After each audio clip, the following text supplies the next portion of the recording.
Welcome, everyone. I'm Tom, And I'm Amy. and we're here for another daily journey into the stories, the ideas, well, the things that shape our world. It's great to be diving in again. We love looking at influential figures and brands, and, while Thursdays are usually our day for famous personalities, we couldn't wait. We've got an incredibly intriguing story lined up for you today. Oh, yeah. One whose impact is felt, literally by billions. Absolutely. Today, we're taking a closer look at the incredible and sometimes pretty controversial story behind McDonald's. Right. And the man who really forged it into an empire, Ray Kroc. Exactly. Our mission for you listening is to pull out the essential nuggets, the surprising bits from, well, a whole stack of sources about Kroc. Yeah. We'll take you from this tiny California burger joint. To a global phenomena. And it really is a phenomenon. It is. Just to grasp the scale, think about this. McDonald's today, over 36,000 restaurants, more than 100 countries. Wow. And get this, it's estimated they feed roughly 1% of the entire world's population every single day. 1%. That's just staggering. It really is. All tracing back, in many ways, to one man's vision and his drive. Okay, let's unpack this then. Because the story doesn't really start with a burger, does it? Right. It starts with a salesman. A visionary salesman, yeah. Someone who just had this knack for spotting potential. Even if he didn't quite realize it at first. Mm-hmm. I found it fascinating, his early career, long before McDonald's. Right, He was selling paper cups for a long time. right. And then these things called multi-mixers. And what's really insightful there is how those early jobs kind of honed his skills. How so? Well, these weren't just any mixers. They could make 5 milkshake batches at once. Pretty advanced stuff back then. Okay. But it wasn't just the machines. Kroc himself, he was a salesman, through and through. Restless energy, or almost obsessed with efficiency. And ambitious from a young age, too. Yeah. I read he served as a Red Cross ambulance driver in World War I. At 15. Yeah, he lied about his age to get in. 15. And during training, guess who he bumped into? Walt Disney. No kidding. Disney. Yeah.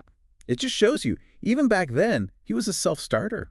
Driven. That ambition, yeah, you can see it early on.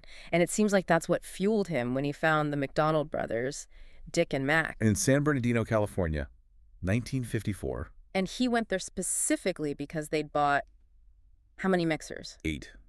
8 of his multi-mixers, which was like an unusually huge order for just one restaurant. So he goes out there probably expecting, I don't know, a busy shop. I think he was completely floored by what he found. What was it? It wasn't just busy. It was a system, meticulously The engineered. speedy service system, right? Exactly. They pioneered it back in '48. Super simple, menu burgers, fries, shakes, that's it. Focus. And served with incredible speed, consistency. Kroc, with his background selling, efficiency tools. He saw it immediately. He saw it. This wasn't just a burger joint. It was a blueprint, a scalable model for mass-produced food. Revolutionary. He saw a factory, basically. Pretty much a food factory. So the potential for expansion was obvious to him right away. Instantly. It wasn't just one successful place. It was a repeatable formula. And he offers to become their franchising agent. Wastes no time. The first new franchise opens in Des Plaines, Illinois, 1955. But his franchising model was different, wasn't it? Especially that local operator idea. Why was that so crucial? Yeah, that's a really key point. The brothers had tried franchising before, right? But it hadn't gone well. No, they had issues with absentee owners, people who weren't really invested, didn't keep up standard. Diluted the brand. Right. So Kroc insisted the franchisee had to be hands-on, working in the restaurant day to day. Ensuring consistency, Yeah. quality, making sure they had skin in the game. Exactly. It built a really strong foundation. And this commitment to doing things the exact same way everywhere. Led to Hamburger University. You got it. Hamburger University in Elk Grove, Illinois. Franchisees got certificates in, and I love this, hamburgerology with a minor in French fries. Seriously. Seriously, it sounds funny, but it was about drilling in that absolute uniformity. The system was everything. Okay, so here's where it gets, well, really interesting, maybe a bit complicated. Mm-hmm. The growth was rapid. By 1959, 100 restaurants. That's fast. Incredibly fast. But Kroc himself, he wasn't actually making much money from it yet, was he? Not personally. No, that's the paradox, isn't it? He's building this huge thing, but his initial deal with the brothers, it gave him a really tiny percentage of the sales. Not enough to cover his own costs for expansion and, quality control. Exactly. He was running himself ragged, expanding like crazy, but the profits weren't rolling in for him. So how did he turn that around? That seems Critical. Absolutely critical. The turning point came thanks to Harry J. Sunborn. McDonald's, of course, first president. That's him. Yeah. And Sunborn had this, well, genius insight. He told Kroc, forget burgers for a second. You're not in the burger business. You're in the real estate business. Real estate. How did that work? Simple, but brilliant.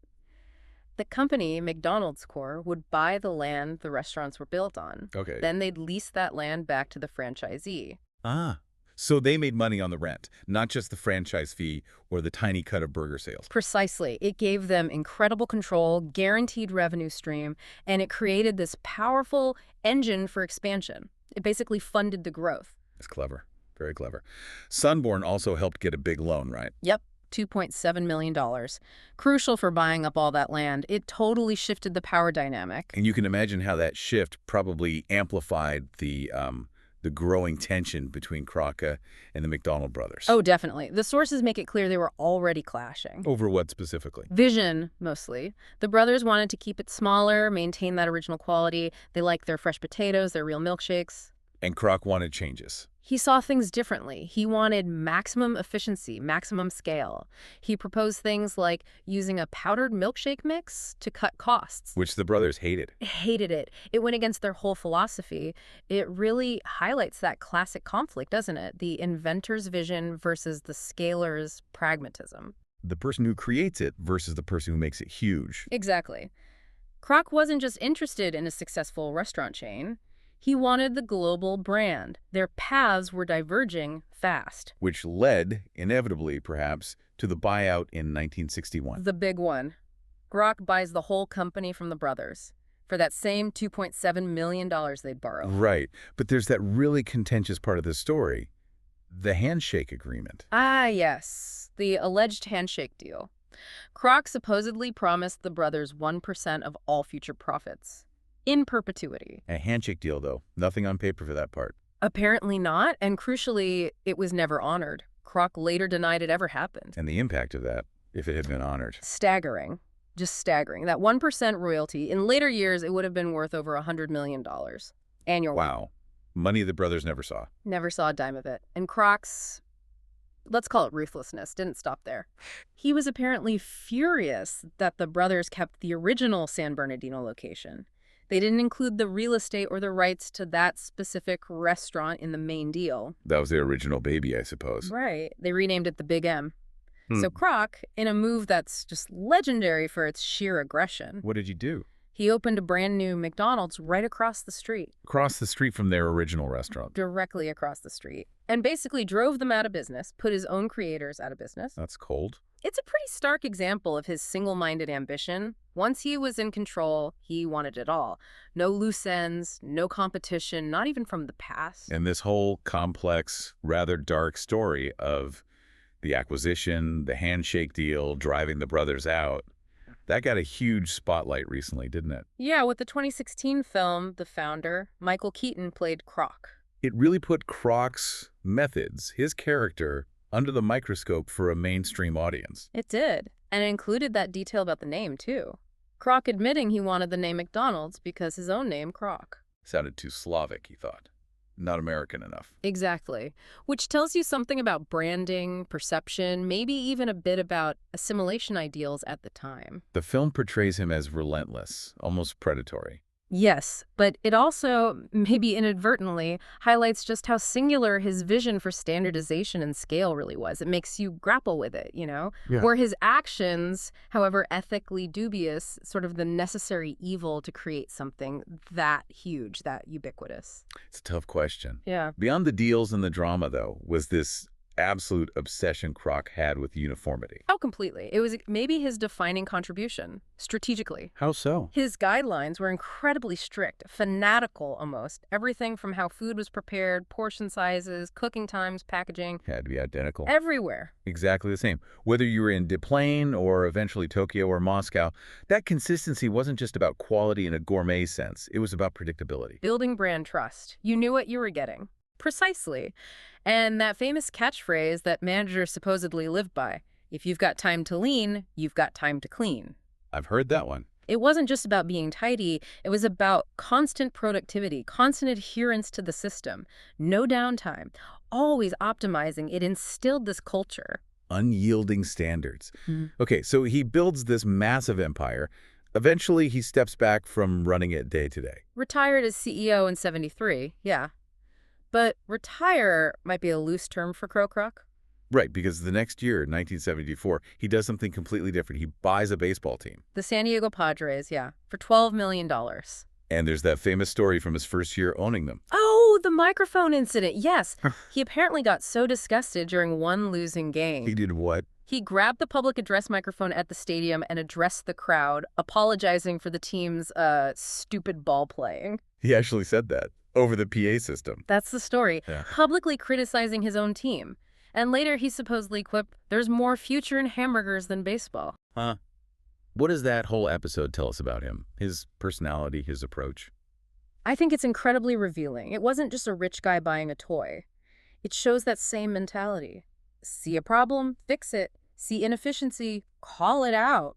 Dominate. Even if it's your own players in public. Right. But baseball, it's not a burger assembly line, is it? It has inherent unpredictability, relies on individual moments, talent, things you can't standardize quite so easily. So he couldn't bend it to his will like the restaurant chain. Not in the same way. And that comment about hamburgers having more future, it really shows where his true genius, his comfort zone really was, creating those scalable, predictable systems. Okay, so beyond the business, beyond the colorful baseball ownership, what about his broader impact, his legacy outside of just McDonald's, the company?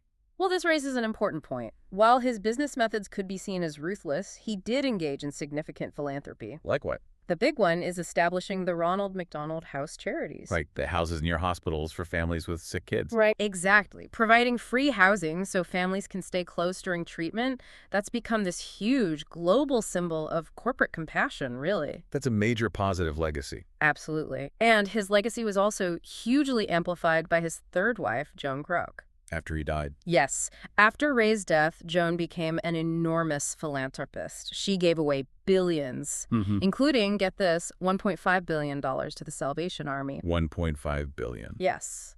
And another $200 million to National Public Radio, NPR. She really believed in its mission. Wow. So Joan Kroc really shaped that philanthropic legacy later on. Massively. It's also worth noting, just for the full picture, Kroc's own political views, he was a lifelong Republican. And there was that donation. Yes, the controversial $255,000 donation to Richard Nixon's 1972 re-election campaign. It drew some criticism at the time. So a complex picture on the personal and philanthropic side, too. Very much so. Not easily categorized. And by the time Kroc passed away in 1984, the sheer scale of what he'd built was just immense. Truly staggering. What were the numbers then? McDonald's had 7,500 restaurants in 31 countries, generating over $8 billion in sales annually. $8 billion back then. And his personal fortune was estimated around $600 million. Incredible. And here's one last fascinating fact, just to underscore that reach beyond food. Did you know McDonald's is the world's largest toy distributor? Toys. Because of Happy Meals. Exactly. They distribute something like 1.5 billion Happy Meal toys every single year. 1.5 billion toys. It's mind-boggling. The system expanded into so many areas. So wrapping this all up, what does Ray Kroc's story really mean for us, for you listening? Well, It's clearly a testament to persistence, isn't it? Ambition, that relentless focus on standardization. absolutely. He took an existing clever idea, the brothers' efficient system, and through just sheer willpower And that very shrewd real estate model. and unwavering consistency, he turned it into something utterly unparalleled. A global giant. It's a masterclass in scaling, love it or hate it. It really is. And maybe the provocative thought to leave you with is this.